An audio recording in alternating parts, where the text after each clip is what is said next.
Hello दोस्तों, स्वागत है आपका फिर से एक रोमांटिक कहानी में। उम्मीद करती हूँ पसंद आएगी। मेरा नाम नसी है और मैं एक शादीशुदा महिला हूँ और हमारी शादी को लगभग 5 साल हो चुके हैं। मुझे अपनी देखभाल करना बहुत अच्छा लगता है।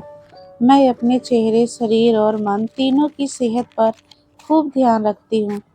क्योंकि मेरी शादी का एक ग्रामीण परिवार में हुई है, इसलिए अक्सर मुझे घर में साड़ी, सलवार, कमीज जैसे पारंपरिक कपड़े पहनने पड़ते हैं। लेकिन निजी तौर पर मुझे थोड़े आधुनिक कपड़े जैसे जींस, कुर्ती या लोअर और टी शर्ट पहनकर ज़्यादा आराम महसूस होता है। साधारण सी हाउसवाइफ हूँ, लेकिन जब लोग मेरी उम्र सुनते हैं तो अक्सर चौंक जाते हैं, क्योंकि आज भी ज़्यादातर लोगों को मैं 22 या 23 साल की एक जवान लड़की जैसी लगती हूँ। आपको बता दूँ कि मेरे पति रोशन एक सरल और मेहनती किसान हैं। उनका सारा ध्यान खेत और फसलों पर ही रहता है। एक दिन मेरी परीक्षा की डेट निकल गई, लेकिन दुर्भाग्य से उसी दिन रोशनी को भी एक बहुत ही ज़रूरी खेत का काम था, इसलिए वह मेरे साथ नहीं जा सके। इसलिए मैं थोड़ी चिंतित हो गई थी कि अब अकेले कैसे जाऊंगी। तभी मेरा भतीजा रोहित खुद ही बोला, चाची मैं आपके साथ चलूंगा। शुरू में मैं थोड़ी सी हिचकिचा रही थी, लेकिन फिर मान गई। अब हम दोनों ट्रेन में चढ़े तब रोहित बहुत उत्साहित था। वो पूरे रास्ते बात करता रहा, तरह तरह की बातें करता रहा। लेकिन मेरी अगली सुबह परीक्षा थी, इसलिए मैं थोड़ा सोना चाहती थी। इसलिए मैंने उसे कई बार कहा, रोहित जरा चुप हो जाओ ना, कल मेरी परीक्षा है। लेकिन वह बहुत ही खुशमिजाज मूड में था, इसलिए मुझे थोड़ी परेशानी के साथ ही सफ़र करना पड़ा। पर मुझे क्या पता था कि इस सफ़र में मेरे साथ कुछ ऐसा होगा जिसकी मैंने कभी कल्पना नहीं की थी। दोस्तों, पहले ही आपको बता दूं कि मैं पिछले कई सालों से सरकारी नौकरी की तलाश कर रही हूं, क्योंकि मैं ग्रेजुएट थी और यह मेरा एक सपना है जिसे मैं किसी भी कीमत पर पूरा करना चाहती हूं। लेकिन इस बार सेंटर हमारे शहर से दूर था और रोशन भी अपने कामों में व्यस्त थे। इसलिए मैं सोच रही थी कि इस बार कौन मेरे साथ जाएगा। तब शाम को जब रोशन घर लौटे तो बहुत थके हुए लग रहे थे, तो मैंने उनके लिए गर्मा गर्म खाना बनाया। फिर हम दोनों साथ में खाना खाने बैठे। फिर मैंने उन्हें दिन भर की बातें बताई, परीक्षा को लेकर मेरी चिंता और साथ कौन जाएगा इस बारे में भी। तब खाना खाने के बाद मैंने अपने साथ जाने की बात कही। तब मेरे पति ने कहा, नसी कल मुझे खेत में बहुत ज़रूरी काम है, इसलिए मैं तुम्हारे साथ नहीं जा सकता। तभी रोशन के भतीजा रोहित ने कहा, चाचा और कहे तो मैं चाची के साथ चला जाऊं। इस पर मेरे पति ने उसे जाने को मंजूरी दे दी। तब तक मुझे समझ में आ गया कि रोहित सच में मेरे साथ जाना चाहता है। मैं थोड़ी घबरा गई, क्योंकि रोहित उम्र में मुझसे बहुत छोटा है, शायद 20 साल का है। हाँ, लेकिन वो जिम्मेदार लड़का था। लेकिन फिर भी मन में थोड़ी झिझक थी। फिर जब उसने कहा कि वह मेरे साथ जाएगा तो मैंने नरम आवाज में समझाई, रोहित सोचो, तुम मेरे साथ जाओगे तो तुम लोग क्या कहेंगे, क्योंकि तुम अभी छोटे ही। लेकिन तब वो तो जैसे बच्चों की तरह जिद पर उतर आया, कहने लगा, चाची मुझे छोटा क्यों कहती हो, मैं अब बड़ा हो गया हूँ और आपको तो अकेले जाने नहीं दूंगा। चाचा जी के पास भी खेत का काम है, इसलिए आपको तो किसी के साथ जाना ही पड़ेगा। मैं लाख समझाने की कोशिश कर रही थी, पर जब देखा कि वह मुंह फुलाकर चुपचाप बैठ गया तो मुझे हंसी आ गई। फिर मन में एक अपनापन, एक स्नेह सा महसूस हुआ। फिर उसके चेहरे की मासूमी देखकर मना करना मुश्किल हो गया, तो मैं मुस्कुराकर बोली, अच्छा बाबा ठीक है, तुम ही चलो मेरे साथ। बस इतना सुनते ही रोहित के चेहरे पर खुशी की चमक आ गई। फिर शाम होने से पहले ही हम दोनों तैयार हो गए ट्रेन पकड़ने के लिए। मैंने अलमारी से अपनी सबसे पसंदीदा साड़ी निकाली, हल्की पिंक कलर की, जिस पर सुनहरी कढ़ाई थी। यह मेरी इस माँ ने मेरी शादी के वक्त दी थी। फिर थोड़ा हल्का मेकअप किया, आंखों में काजल, होठों पर हल्की गुलाबी लिपस्टिक, बाल अच्छे से बांधकर छोटी सी बिंदी लगाई। फिर आईने में खुद को देखी तो दिल से लगा, आज कुछ खास लग रही हूँ। तभी रोहित कमरे में आया। तब वह मुझे देखकर बस टकटकी लगाकर देखने लगा, आंखें बड़ी बड़ी जैसे कुछ बोल नहीं पा रही हूँ। फिर बोला, चाची आप तो आज बिल्कुल परियों जैसी लग रही है। तब उसकी आवाज़ में तारीफ थी और आंखों में थोड़ा मजाक भी। इस पर मैं हंसते हुए बोली, अरे वाह, आज तो मेरे भतीजे की जुबान पर तारीफ ही तारीफ है। तो रोहित बोला, सच कह रहा हूँ ओ चाची, यह साड़ी आपके बिल्कुल हीरोइन जैसा लुक दे रही है। इस पर मैंने हंसकर उसका गाल दबाई। थैंक यू मेरे प्यारे भतीजे। अब चलो देर हो रही है। लेकिन फिर भी रोहित मुझे देखता ही रहा। बोला, चाची आज आप सच में बहुत सुंदर लग रही हैं। तब उसकी आवाज़ में एक अलग सी भावना थी जो थोड़ी अजीब सी लगी और थोड़ी अच्छी भी। तब हम दोनों पूरी तरह से तैयार हो गए थे। फिर रोशन ने हमें स्टेशन छोड़ने के लिए अपनी बाइक निकाली। तब मैं पीछे बैठी, रोहित बीच में। तब गांव की सड़कों पर हल्की हवा चल रही थी और बाइक धीरे धीरे स्टेशन की तरफ बढ़ रही थी। स्टेशन पहुंचने पर देखा थोड़ी भीड़ ज्यादा थी, लेकिन ट्रेन का एनकाउंटमेंट पहले ही हो चुका था। अब हम दोनों प्लेटफॉर्म पर खड़े इंतजार करने लगे। फिर कुछ देर में ही ट्रेन आ गई। वैसे हमारे पास स्लीपर क्लास का टिकट था ताकि रात में आराम से जा सके। रोशन ने हमारे लिए सीट ढूंढी। रोशन मेरा बैग ऊपर बर्थ पे रख दिए और रोहित का नीचे। फिर मैं और रोहन अपनी बनी सीट पर बैठ गए। ठीक उसी में ट्रेन चलने लगी। तभी रोशन ने हमारी तरफ देखकर कहा, ध्यान रखना और रात को ठीक से सो जाना। तब हमने हंसकर सिर हिलाया। फिर मैंने अपना बैग सीट पर रखा। तब थोड़ी देर बाद मुझे लगा कि इस भारी साड़ी में आराम नहीं मिल रहा है। तभी मैंने देखा कि हमारी सीट के पास एक छोटा सा जगह खाली है जहाँ पर पर्दा भी लगा था। तो मैंने वहीं पर जाकर जल्दी से अपनी साड़ी बदल ली और हल्के कपड़े पहन ली, एक लूज टी शर्ट और लोअर। सच कहूँ तो वह कपड़े पहनते ही ऐसा लगा जैसे शरीर से सारा बोझ उतर गया हो, जिससे मन भी थोड़ा हल्का हो गया। फिर जैसे ही मैं बाहर आई, रोहित मुझे देखकर हंस हंस कर लोटपोट हो गया, क्योंकि मेरी टी शर्ट घुटनों तक आ रही थी और लोअर थोड़ी ढीली थी। तब मैं भी खुद को देखकर हंस पड़ी। तभी रोहित ने मजाक करते हुए कहा, चाची आप तो अब एकदम स्टार लग रही हो। इस पर मैंने हंसकर पूछा, सच में बुरा तो नहीं लग रहा? तब रोहित ने हल्के से मुस्कुराकर कहा, बिल्कुल नहीं, आप तो जो भी पहने सुंदर ही लगती हैं। फिर हम दोनों हंसते हंसते अपनी सीट की तरफ लौटे, लेकिन जाकर देखा कि रोहन की सीट पर एक बुजुर्ग आदमी लेटे हुए हैं। उनके पैरों पर कपड़ा बांधा था और शरीर बहुत थका हुआ लग रहा था। तो रोहित हैरानी से बोला, दादाजी यह तो मेरी सीट है, आप यहाँ क्यों लेटे हैं? तो बूढ़े आदमी ने थकी हुई आंखों से देखा और बोला, बेटा तबीयत थोड़ी खराब है, कोई सीट नहीं मिली, थोड़ी देर सोने दो, बहुत तकलीफ में हूँ।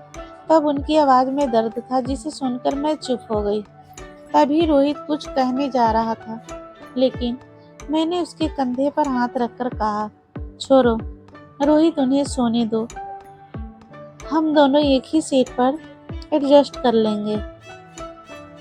तब रोहित थोड़ी देर चुप रहा, लेकिन फिर हिलाकर सर हिलाकर मान गया। फिर हम दोनों एक ही सीट पर बैठ गए। तब रात लंबी थी, लेकिन उस बुजुर्ग की नींद हमारे लिए ज्यादा जरूरी थी। फिर धीरे धीरे मेरी आंख लगने लगी। मैं सीट के एक कोने में सिकुड़ कर बैठ गई ताकि रोहित भी थोड़ा आराम कर सके। लेकिन अचानक नींद में मेरी आंख खुली तो देखी रोहित बैठा बैठा ही झपकियां ले रहा है। तब उसका सिर कभी इधर उधर झुक रहा था, तो उसे कभी उधर। तब मैंने उसे धीरे से हिलाया, रोहित जरा लेट जाओ, तुम्हें ऐसे बैठकर सोते देख बुरा लग रहा है। तब रोहित ने आधी नींद में आँख खोलकर कहा, नहीं चाची आप आराम से सो, सुबह आपको परीक्षा देनी है, मैं बाद में सो लूंगा। तब रोहित की यह बात सुनकर मेरा दिल एकदम नरम हो गया, क्योंकि वह अपने आराम की परवाह किए बिना वह सिर्फ मेरा ध्यान रख रहा था। तभी मैं उसकी तरफ देखकर धीरे से बोली, चलो थोड़ा साथ में सोने की कोशिश करते हैं, एक सीट है तो कभी सोकर तो कभी बैठकर भी काम चला जाएगा। इस पर रोहित मुस्कुराकर हाँ में सिर हिलाया, तो मैं भी हल्के से मुस्कुराकर बोली, इतना केयरिंग बनने की ज़रूरत नहीं है। आओ चुपचाप लेट जाओ। तब मेरी बात पर रोहित हंस पड़ा और धीरे से अपनी पीठ सीधी करके लेट गया। फिर बोला, एक बात बोलूं चाची, अब थोड़ा अच्छा लग रहा है। पीठ में दर्द हो रहा था, तब मैंने भी सीट के एक कोने में चेहरा घुमाकर लेटने की कोशिश की। अपने पैर थोड़े मोड़ लिए ताकि रोहित की थोड़ी जगह मिल जाए। हालांकि सीट ज्यादा चौड़ी नहीं थी, लेकिन किसी तरह हम दोनों एडजस्ट कर रहे थे। तब हमारे बीच थोड़ा सा फासला जरूर था, लेकिन एक दूसरे की मौजूदगी साफ महसूस हो रही थी। शुरू में सब ठीक लग रहा था। मैं सोच रही थी कि अब रोहित थोड़ी नींद ले पाएगा, लेकिन जैसे तैसे रात बीतने लगी, मुझे लगने लगा कि एक ही सीट पर दो लोगों का लेटना बहुत आरामदायक नहीं है।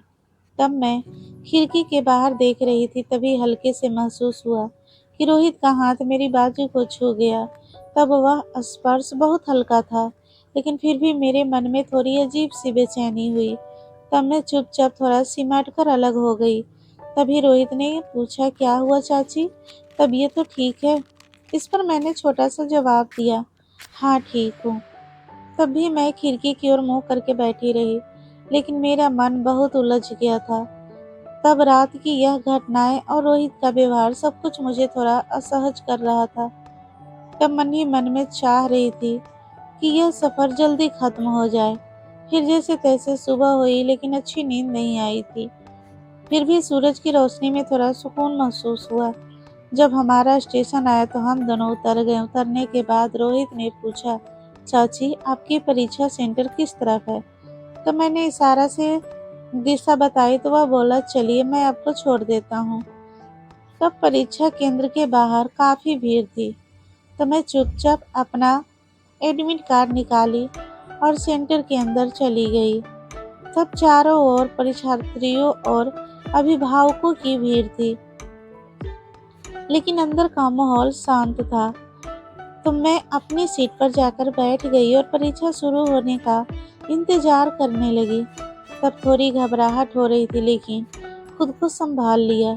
जब मुझे पेपर मिला तो मैं ध्यान से सारे सवाल पढ़ने शुरू किए। हालांकि रात की नींद पूरी नहीं हुई थी, लेकिन सालों की तैयारी अब काम आ रही थी, क्योंकि पेपर ठीक ही था। कुछ सवाल आसान थे, कुछ थोड़े मुश्किल, लेकिन कुछ मिलाकर मुझे लगा कि मैंने अच्छा किया है। फिर कब 3 घंटे बीत गए पता ही नहीं चला। घंटी बजते ही मैंने उत्तर प्रश्न जमा किया और बाहर आ गई से जाने वाली है। जैसा तय था, रोहित बाहर मेरा इंतजार कर रहा था। तब उसे देखकर मैंने हल्की सी मुस्कान दी और हम दोनों पास के एक रेस्टोरेंट में नाश्ता करने चले गए। रास्ते भरे रोहित ऐसे बात कर रहा था जैसे रात को कुछ हुआ ही नहीं। तब उसका इतना सामान्य व्यवहार मुझे और भी अजीब लग रहा था। फिर खाना खाकर हम स्टेशन की ओर निकल पड़े। तब हमारी वापसी की ट्रेन दिन की थी, इसलिए स्लीपर डिब्बे में ज्यादा भीड़ नहीं थी, तो हम जाकर अपनी अपनी सीट पर बैठ गए। थोड़ी देर बाद रोहित बोला, मैं फोन चार्ज में लगा देता हूँ और वॉशरूम से आता हूँ। इतना कहकर वह उठकर फोन चार्ज पर लगा दिया और वॉशरूम चला गया। तब मैं अकेली बैठी थी, तभी अचानक से मेरे मन में आया कि रोहित का फोन देखूं, क्योंकि रात की घटना अभी भी मेरे मन में घूम रही थी। इसलिए मैं खुद को रोक नहीं पाई और उसका फोन उठा ली। पासवर्ड तो मुझे पहले से ही पता था, क्योंकि रोहित पहले भी बता चुका था। फिर जैसे ही फोन खोली, कुछ नोटिफिकेशन दिखने लगे। तब जिज्ञासावश मैंने उसकी चैट हिस्ट्री खोल ली। फिर जो देखी वह देखकर मेरी आंखें ठहर सी गई, क्योंकि रोहित ने किसी से हमारी इस यात्रा की बातें शेयर की थी, एक ऐसे तरीके से जो बेहद असभ्य और असहज लगा। तब उसके लिखे शब्दों को पढ़कर मुझे महसूस हुआ कि वह पूरी बात को बहुत गंदे जरिए से देख रहा था। मैंने कभी सोचा भी नहीं था कि वह इस तरह की बातें कर सकता है। जिस रोहित को मैंने हमेशा बेटे जैसा माना था, जिसके लिए मन में स्नेह था, उसी का ऐसा सोच होना मुझे अंदर तक झकझोर दिया। तब मुझे बहुत अपमानित और असहज महसूस हुआ। फिर गुस्से और दुख के मिले जुले भाव में मैंने वह सारी चैट डिलीट कर दी। तब मेरा दिमाग बस यही सोच रहा था, कि मैंने कैसे इतना भरोसा कर लिया ऐसे इंसान पर। तभी रोहित वापस आ गया तो मैंने जल्दी से फ़ोन को उसकी चार्जिंग वाली जगह पर रख दी और खिड़की की मुँह फेर ली। हालांकि तब मेरे चेहरे पर गुस्से और शर्म का मिला-जुला भाव था। तब रोहित कुछ बोलना चाहता था लेकिन मैंने कुछ नहीं कहा क्योंकि तब मेरी आंखों में आंसू आ गए थे। लेकिन वह आंसू देख के नहीं थे बल्कि गुस्से और निराशा के थे। अब मैं कुछ भी सोच नहीं पा रही थी क्योंकि अब तब एक ही बात मेरे मन में चल रही थी कि कैसे मेरा भरोसा ऐसे पल भर में टूट गया। इसके बाद से मैं रोहित की ओर एक बार भी नहीं देख सकी क्योंकि उसके लिए जो भरोसा, जो स्नेह था, जब जैसे पल भर में टूट कर बिखर गया। अब उसका असली रूप देखकर मन पूरी तरह से टूट गया था। इसलिए पूरे सफर के दौरान मैंने उसे एक शब्द भी नहीं कहा। तब मेरे मन में बस यही चल रहा था कि जैसे तैसे घर जाऊं और इस कड़वी याद को पीछे छोड़ दूं। तो दोस्तों, ये मेरी ज़िंदगी की एक छोटा-सा अनुभव था। इसलिए मैं बस यही कहना चाहती हूँ कि हमारे आसपास की हर लड़की और महिला के साथ हमें हमेशा सम्मान से पेश आना चाहिए क्योंकि कोई भी रिश्ता छोटा या बड़ा नहीं होता और जो अपने परिवार से जुड़े होते हैं, उनके लिए तो और भी ज़्यादा सम्मान होना चाहिए। तो दोस्तों, कहानी अच्छी लगी हो तो लाइक करें और चैनल को सब्सक्राइब करना मत भूलिएगा। फिर मिलते हैं कोई नई कहानी के साथ। धन्यवाद।